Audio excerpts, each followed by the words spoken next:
Hello, aujourd'hui on va parler du métier de professeur d'art plastique, de professeur de dessin. Moi, pour ma part, je suis professeur d'aquarelle, de dessin et de peinture en matière générale.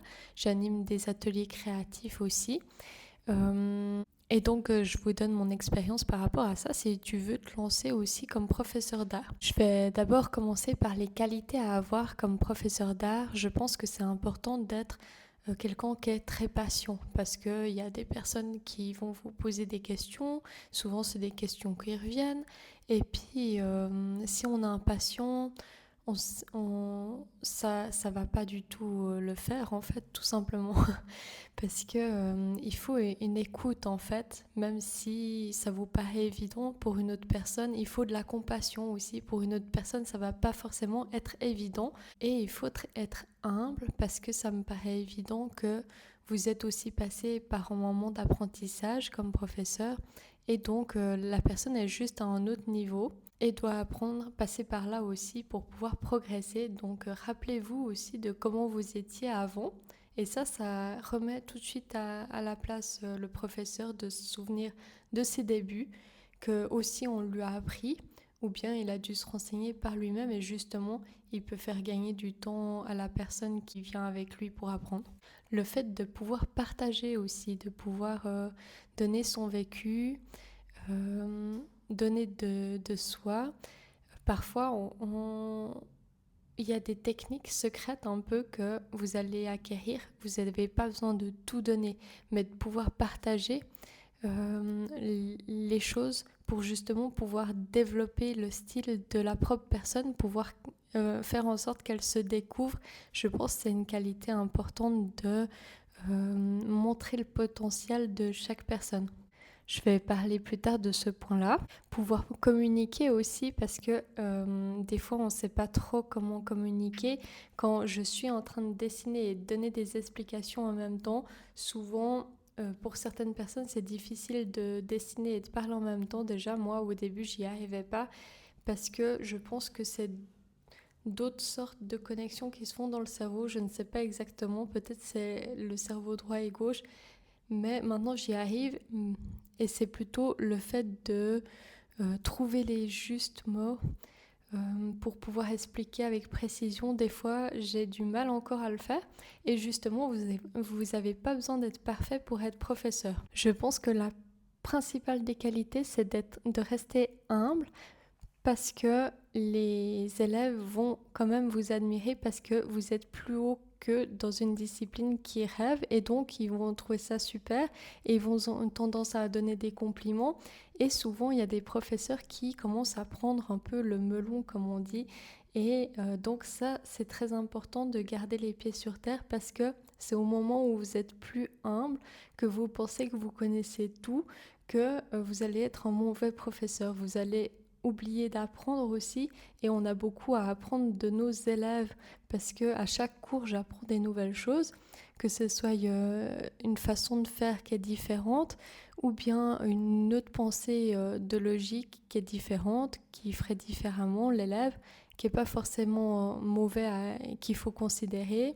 Et surtout j'apprends au niveau de l'apprentissage comment transmettre le mieux parce que certaines personnes n'ont pas compris, plusieurs personnes n'ont pas compris, donc je me remets en question, je me dis comment faire en sorte que tout le monde comprenne. Ça veut dire que mes explications n'étaient pas forcément claires. Au niveau des élèves, si votre prof il vous convient pas, c'est important de comprendre que chaque prof va vous apporter quelque chose.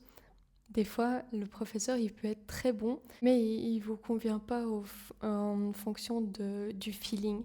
Ça, c'est important pour avoir un bon feeling pour apprendre une matière, je trouve. Je suis très sensible à ça, à l'énergie de la personne, et si elle ne me convient pas, je vais avoir de la réticence à aller au cours, ou bien je vais l'associer à quelque chose de pas très plaisant, et au final, ça impactera ma motivation sur le long terme ou ma persévérance aussi. Donc à voir si vous êtes aussi sensible à ça parce que d'autres personnes peuvent faire abstraction et c'est super. J'essaye de le faire parce que euh, des fois on n'a pas le feeling avec quelqu'un et on a quand même beaucoup à apprendre parce que techniquement cette personne est très forte. Donc si vous pouvez mettre de côté, c'est bien. Mais pour débuter, si vous n'êtes pas sûr d'aimer une discipline, ça je parle plus pour les élèves, pas pour ceux qui veulent devenir professeurs. Si vous n'êtes pas sûr de si vous allez aimer une discipline, mettez toutes les choses de vos côtés en choisissant un professeur qui vous correspond le plus. C'est très important. Les professeurs, ils ont tendance à prendre justement la grosse tête et puis à avoir une sorte de côté maître dans le sens où ils vont dire moi je sais comment faire donc je vais t'expliquer et certains écrasent un petit peu leurs élèves, pas tous, mais dans l'extrême inverse, on a des professeurs des fois qui sont pas prêts à enseigner, ne croyaient être pas prêts, comme moi avant, et ont un gros syndrome de l'imposteur parce que j'ai pas fait de formation pour ça et j'ai appris sur le terrain. J'ai eu une formation en école d'art et je me sentais pas légitime d'enseigner ma discipline parce que c'est vrai que entre créer des dessins et de pouvoir l'expliquer, l'enseigner aux autres, dans l'art, c'est assez compliqué. Et peut-être dans les langues ou autres, dans toutes les disciplines. Et donc, dans l'extrême inverse, on va avoir des professeurs qui manquent de confiance en eux. Et donc, ça, c'est difficile aussi pour guider les autres. Donc, il faut avoir une certaine confiance en votre travail aussi, travailler sur la confiance en soi pour pouvoir guider. Parce que c'est vous le prof, c'est vous qui allez guider tous vos autres groupes d'élèves. Donc, ils ont une posture à tenir dans le sens où ils attendent de toi, les élèves, que tu leur guides, que tu répondes à leurs questions. Et parfois, si tu n'as pas les réponses aux questions qu'ils te disent, si tu les vois plusieurs fois, tu peux très bien dire je vais me renseigner, je ne sais pas exactement encore, c'est une très bonne question, je vais étudier le sujet et je te répondrai la prochaine fois. Il faut pouvoir accepter de pas tout savoir aussi, vous apprenez aussi en enseignant. Ensuite, c'est de savoir où vous voulez enseigner. Parce que moi, je sais que les cadres plus scolaires, où il y a vraiment des heures à respecter et c'est pas du tout pour moi. Donc, moi, j'enseigne dans plusieurs établissements où je peux choisir mes horaires, je peux choisir mes clients dans le sens où si je veux enseigner qu'à des femmes, je peux. Si je veux enseigner qu'à des enfants, je peux aussi. J'ai remarqué que c'était moins ce que je préférais, les enfants. Parfois, je le fais aussi, ça peut être intéressant. Et si vous voulez enseigner, par exemple, à des groupes, cela seul, dans quel cadre? Il y a plein de cadres différents. Des bibliothèques, dans des événements, vous pouvez proposer à des lieux qui proposent des activités durant l'été, par exemple, ou créer vos propres événements. Est-ce que c'est quelques heures ou c'est toute une journée? Voilà. Plutôt que d'être dans un cadre très scolaire et donc les personnes ne sont pas là forcément pour la branche du dessin parce qu'ils adorent ça mais plutôt par contrainte et ça on sent vraiment une grosse différence. Moi j'aime vraiment travailler qu'avec des personnes qui sont là pour le plaisir, qui veulent en faire potentiellement une passion et ont quelque chose aussi à apporter parce que si c'est des personnes qui sont inscrites par obligation. Certains enfants aussi, on les place parce que ça occupe l'enfant. Ça, je n'aime pas du tout travailler dans ces conditions-là. On sent que les personnes sont pas du tout avec nous, qui sont là aussi pour se chamailler ou autre. Et ça, je suis pas là pour ça. Je suis là pour transmettre ce que je connais et pas pour faire une sorte de discipline. Donc savoir exactement ce que vous voulez, à qui vous voulez le proposer, avoir un plan clair si on veut, ça c'est hyper important. Vous allez gagner du temps par la suite. Et pensez aussi à quelle fréquence vous le faites parce qu'une journée de cours on se rend pas compte mais vous êtes en train de discuter, de parler, de réfléchir avec plein de personnes différentes, vous donnez énormément de vous et puis ça prend vraiment beaucoup d'énergie. Je suis quelqu'un qui a une batterie sociale assez petite avec le temps, qui arrête ici. Et c'est vrai que de voir beaucoup de monde, ça me prend énormément d'énergie. Je suis quelqu'un de plutôt introverti et il me faut quelques jours pour me sentir nouveau énergique. Donc pensez à ça, que ça prend beaucoup d'énergie. Et puis regardez si vous pouvez, par exemple, enchaîner les cours ou bien en faire de temps en temps. Au début, je donnais que des cours privés. C'est venu plus tard que j'ai donné des groupes. Et je me rendais plus compte des problématiques que quand on est en groupe, les personnes s'ouvrent plus facilement parce qu'ils sont qu'avec vous et ils vous disent exactement ce qu'ils n'ont pas compris. Ça peut être intéressant. C'est une autre logique. Et puis mes premiers cours, ils étaient souvent à côté de la plaque. Comme je vous ai dit, j'ai pas fait une formation pédagogique. J'ai dû apprendre à enseigner en regardant ce qui fonctionnait pas, en regardant ce que je pouvais ajuster. Ce qui m'a aidé aussi à commencer à animer des groupes, c'est ma chaîne YouTube, même s'il y a personne trop qui l'a regardée au début. Et encore maintenant, j'ai peu de vues, mais c'est pas grave. Il y a des personnes qui m'écoutent, je pense.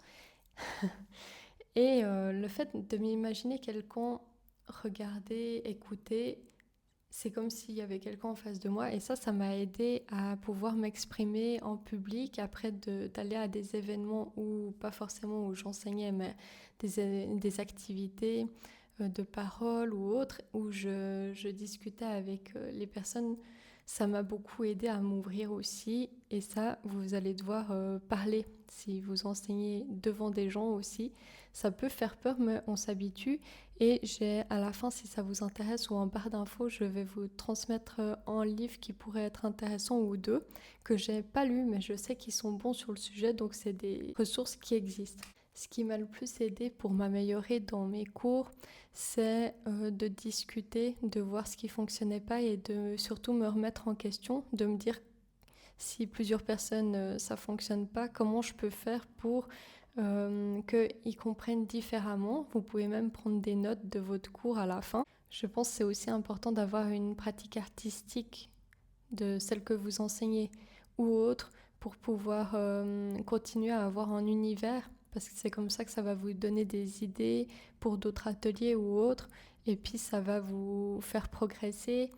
Vous allez pouvoir amener quelque chose en plus et puis un côté personnel. Si vous n'avez pas un bon niveau dans la discipline que vous voulez essayer, je pense que c'est possible aussi de transmettre si vous avez vraiment la fibre de vouloir transmettre, mais que vous trouvez que vous n'êtes pas assez bon dans ce domaine-là. C'est une étudiante qui m'a dit qu'elle voulait faire son métier d'enseigner aussi des cours ou autres. Elle disait qu'elle n'avait pas le savoir technique forcément et elle se comparait à moi et je lui ai dit que non, qu'elle pouvait commencer parce que rien que de donner un espace à des personnes qui veulent créer, pour quelques heures, souvent les personnes ont tellement de choses à faire dans la journée qu'elles prennent pas forcément de temps pour ça. Et donc d'avoir un espace, de proposer ça, de proposer quelques heures et puis d'animer plus en groupe, même si jamais on peut laisser libre les personnes de créer et pas donner de théorie, mais d'avoir seulement un espace, je pense que ça fait déjà beaucoup si vous voulez commencer comme ça. Ce que j'ai compris aussi, c'est que le professeur, il enseigne pas juste. Il y a aussi, quand on est en groupe, quelque chose qui se crée dans le groupe. Vous êtes aussi comme un animateur, entre guillemets, pas tout le monde. Des fois, c'est plus sérieux et les personnes viennent vraiment pour votre savoir-faire. Mais souvent, il y a une dynamique de groupe. Si chacun est dans son coin, euh, les personnes ne vont pas forcément s'attacher et ça, au fur et à mesure, ça va se dissoudre. Il y a quand même un aspect où les personnes sont là aussi euh, pour passer un bon moment. Et donc, vous êtes là pour faire en sorte qu'ils communiquent, poser des questions ou autre. Ça va aider à la dynamique du groupe. C'est un aspect au début que j'avais complètement laissé pour compte. Avant mon cours, j'essayais de donner un petit récap du cours précédent et en faisant ça, ça replonge dans le souvenir. Ça peut aider à mémoriser aussi les participants d'une fois à l'autre. J'essaye de faire un peu de théorie, mais j'aime beaucoup plus pour la peinture passer par la pratique parce que c'est comme ça qu'on apprend le mieux. Après, je viens regarder à la fin pour voir s'il y a des choses qui ont été incomprises ou corriger légèrement certaines choses. À la fin d'un exercice, il faut essayer de comprendre pour tout le monde ce qui pourrait fait mieux, d'une meilleure façon pour s'améliorer toujours. Et aussi, votre rôle, c'est aussi de poser des questions, de demander, bon ça c'est ma façon de faire, mais chacun va trouver une autre méthode peut-être, mais de poser les questions avant de commencer un exercice, par exemple, par quoi vous commencerez, vous, et de les faire participer, parce que souvent on veut tout donner, et puis en fait on apprend moins comme ça par nous-mêmes, c'est pas une bonne méthode. Et aussi, par exemple, je demande comment vous ferez ce mélange de cette couleur-là sur l'exemple, en violet par exemple, comme ça, quelle couleur vous mettrez pour obtenir ce violet. Et je les laisse réfléchir chacun un petit peu et faire des propositions ou voire même de faire à la maison ce violet et me le remontrer la prochaine fois pour vraiment voir si c'est exact, s'ils ont compris. Et j'essaie aussi de voir pour chacun qu'est-ce qui correspond. Parce que une personne va être à l'aise pour la peinture très rapide, par exemple, alors qu'une autre personne va être à l'aise dans un croquis plus élaboré et pas du tout pour les choses rapides. Après, j'essaie de voir, par exemple, si une personne regarde trop l'exemple du cours de sa feuille, il regarde que le modèle et oublie de prendre des libertés. J'essaie de remarquer ça et de donner des exercices en fonction. Par exemple, si une personne regarde trop et fixée sur son modèle, il va manquer de spontanéité. Peut-être la prochaine fois, il faudrait cacher le modèle pendant un certain temps et faire de tête. Ça peut être un exercice à adapter pour... vous pouvez pas faire dans un groupe pour chaque personne en exercice en fonction des gens, mais vous pouvez faire pour tout le monde. Ça peut être intéressant de passer par là. On a tous des choses à apprendre. Et puis la prochaine fois, faire une autre problématique que vous avez repérée, par exemple pour quelqu'un d'autre. Voilà, c'est la fin de ma vidéo. Donc n'hésitez pas à partager si c'est un métier qui vous intéresse et si vous avez eu une mauvaise expérience avec un professeur, ce que vous lui direz qu'il faut améliorer par exemple ou autre. L'idée c'est de partager sur votre expérience ou si vous voulez devenir professeur de peinture par exemple. À bientôt.